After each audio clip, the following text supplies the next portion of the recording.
What is emotional intelligence? Emotional intelligence is the ability to understand your emotions, as well understanding the emotions of other people, and also the ability of you to know how to express your emotions in the right way.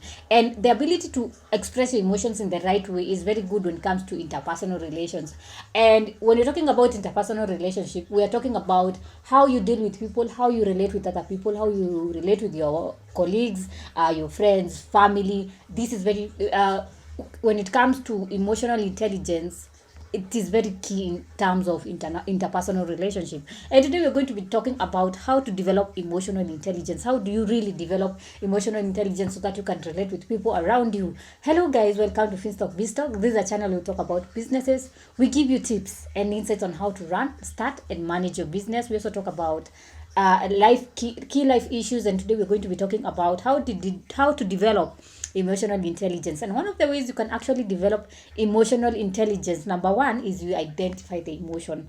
And when you're talking about identifying emotion, this is where now you're able to recognize the emotion and label it. If you're feeling sad, if you're feeling emotional, if you're feeling low, if you're feeling moody, if you're feeling energetic, happy, that feeling, that emotion, you're able to recognize how you're feeling, and you're able to label your emotions. And that way it will help you to differentiate when you're having different types of emotions. And once you start understanding your emotion, you'll be able to now be able to understand some of the key underlying factors that are making you feel the way you're feeling, and you're able to now assess the situation if you're reacting to your emotions the right way, or maybe you are overreacting. And then number two is accept emotions. We have said that number one is first you identify the emotion, then the second step is accept the emotion. Most people are always in denial. If they are feeling lonely, they are always in denial. They don't want to accept that they are feeling lonely. Sometimes they are sad, they have gone through an ordeal that is making them sad, and they do not want to accept that emotion.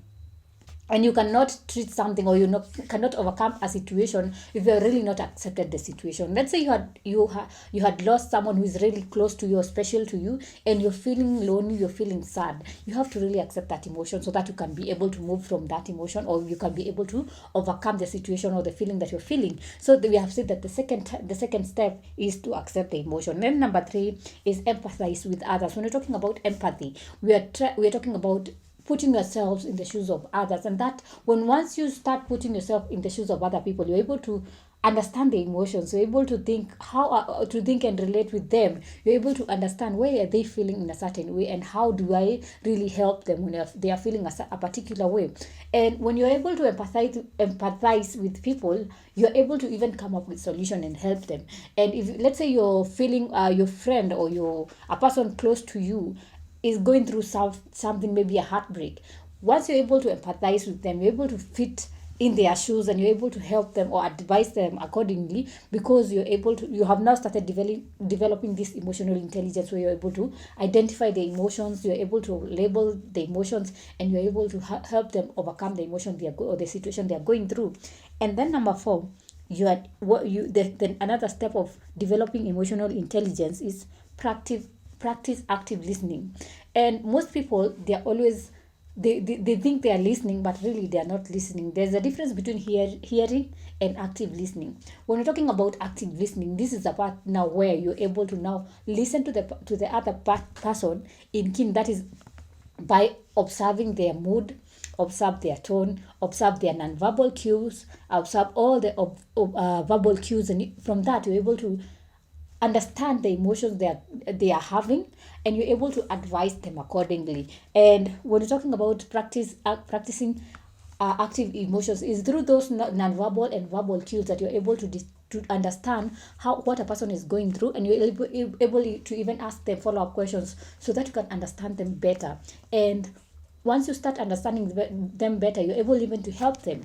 So we say that another way to develop emotional intelligence is active listening, where you're not just listening to a person, you're even listening to their verbal and non-verbal cues. And then the fifth step of developing emotional intelligence is where you cultivate emotional regulation. Well, where we are talking about things like meditation, listening to music, taking a walk. When you feel like your emotions are way overboard, they are going overboard. Like, let's say, like, you're feeling sad and you're feeling like suicidal. That means your emotions are really going overboard. That is where now you start cultivating emotional regulations, because you find that if you don't cultivate these emotional regulations, you can even find yourself you're doing harm to yourself.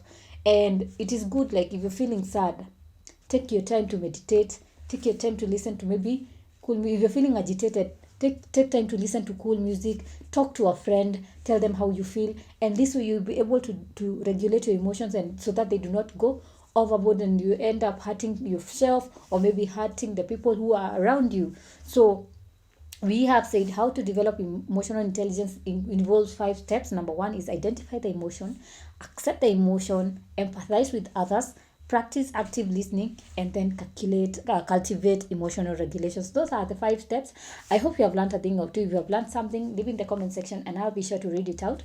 Make sure at the end of this video you like, you comment, subscribe, share, and hit on the notification button so that every time I upload a new video you can always be notified. And if you're interested in learning more about emotional intelligence, especially for leaders, you can enroll at Finstock University College. Visit their website at www.finstockuniversity.com or call them at 0703 313 722 or send them an email at info@finstockuniversity.com.